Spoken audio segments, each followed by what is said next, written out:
ನಮಸ್ಕಾರ.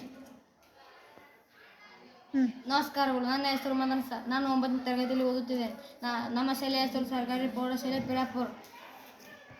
ನನ್ನ ಪ್ರಯೋಗದ ಹೆಸರು ಸುರುಳಿ ಆಕಾರದ ಕಾಂತೀಯ ಬಲರೇಖೆಗಳು, ವಾಹಕದ ಕಾಂತೀಯ ಬಲರೇಖೆಗಳು. ಮೊದಲಿಗೆ ಇದು 6 ವೋಲ್ಟಿನ ಬ್ಯಾಟರಿಯನ್ನು ತಗೊಂಡಿದ್ದೇವೆ. ಇದಕ್ಕೆ ವಿದ್ಯುತ್ ವಾಹಕ ಸಂಪರ್ಕಿಸಿದ್ದೇವೆ. ಇದು ಸುರುಳಿ ಆಕಾರದ ವಾಹಕ ತಂತಿದೆ.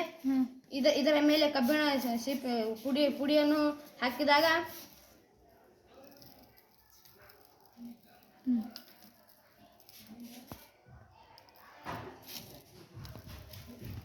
ಇದರ ಮೇಲೆ ಹಿಂಗೆ ತಬಕಿಸಿದಾಗ ಇದರ ಸುತ್ತಲೂ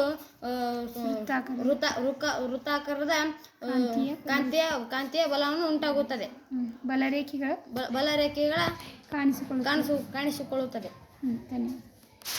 ಧನ್ಯವಾದಗಳು. ಧನ್ಯವಾದಗಳು.